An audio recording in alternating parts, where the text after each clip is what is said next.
Yajuj dan Majuj adalah dua suku yang akan muncul pada akhir zaman.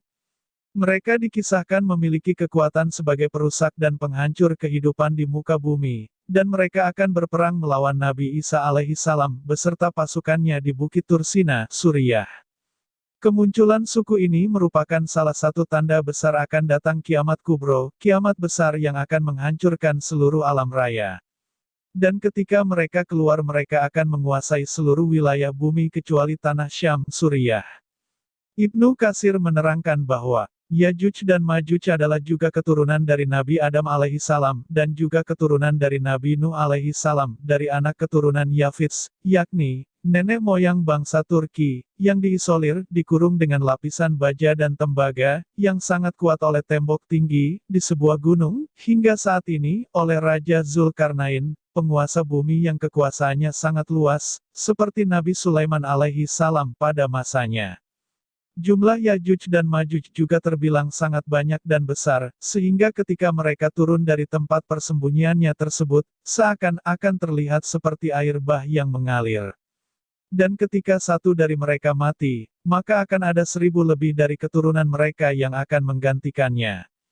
Sementara, hadis yang diriwayatkan oleh An-Nuwas radhiyallahu anhu mengungkapkan, ketika Allah mengeluarkan Yajuj dan Majuj dari tempat persembunyiannya, mereka segera turun dengan cepat dari bukit-bukit yang tinggi. Selanjutnya, gerombolan atau barisan pertama dari mereka melewati Danau Tabariyah dan kemudian meminum habis semua air dalam danau tersebut. Hadis riwayat Muslim 2937/110, At-Tirmizi 2240. Abu Dawud 4321. Ibnu Majah 4075. Allah berfirman, hingga apabila dibukakan tembok, Yajuj dan Majuj dan mereka turun dengan cepat dari seluruh tempat yang tinggi. Dan apabila sudah dekat kedatangan janji yang benar kiamat, maka tiba-tiba terbelalaklah mata orang kafir.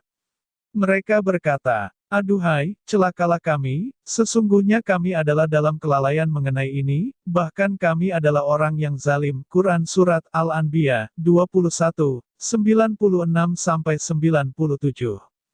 Ciri-ciri Yajuj dan Majuj telah diberitahukan oleh Nabi Muhammad SAW.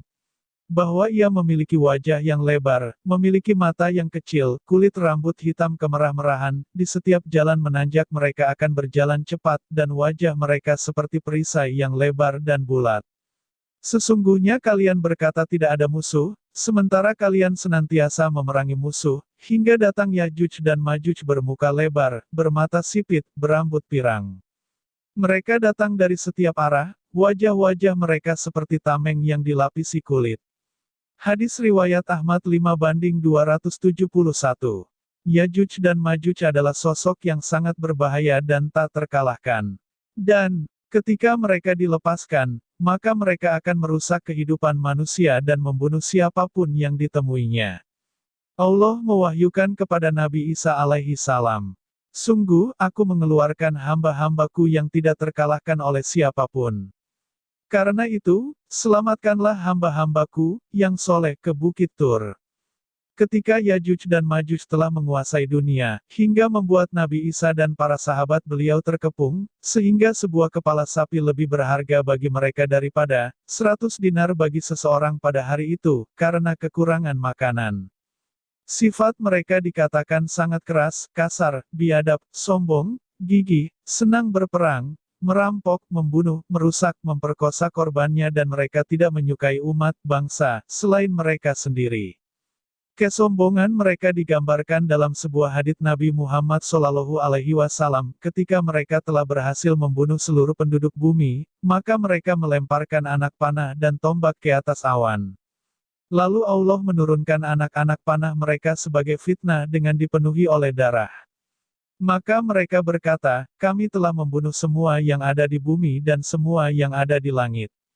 Nabi Muhammad SAW lalu berkata Allah Subhanahu wa Ta'ala, lalu mengizinkan Nabi Isa alaihissalam untuk berdoa kepada Allah agar memusnahkan mereka, maka Nabi Isa pun berdoa agar mereka semua dimusnahkan. Kemudian Allah Ta'ala mengutus ulat sehingga masuk ke dalam tengkuk-tengkuk mereka dan membunuhnya. Rasulullah Shallallahu Alaihi Wasallam bersabda, "Demi zat yang jiwa Muhammad berada dalam genggamannya, sungguh hewan-hewan melata di bumi menjadi gemuk dan bersyukur karena banyak memakan daging dan darah mereka." Musnad Ahmad nomor 10254. Ketika Yajuj dan Majuj musnah hingga membuat seluruh tanah penuh dengan bangkai-bangkai busuk. Kemudian, Nabiullah Isa dan para sahabatnya berdoa agar Allah Subhanahu wa Ta'ala berkenan menyingkirkan bangkai-bangkai busuk tersebut. Maka, Allah mengutus burung-burung sebesar unta yang mengangkat bangkai-bangkai tersebut dan melemparkannya ke tempat yang dikehendaki Allah. Kemudian Allah menurunkan hujan, sehingga bersihlah bumi dari rumah tanah liat dan rumah-rumah bulu. Sehingga, bumi kelihatan bersih seperti kaca. Dan kemudian Allah memerintahkan kepada bumi, "Tumbuhkanlah tumbuh-tumbuhanmu dan kembalikan keberkatanmu."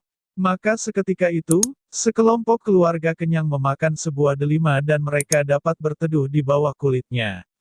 Rezeki mereka sangat berkah, sehingga susu seekor unta cukup untuk orang sekampung, susu seekor sapi cukup untuk orang sekabilah, susu seekor biri-biri cukup untuk sekelompok keluarga dekat.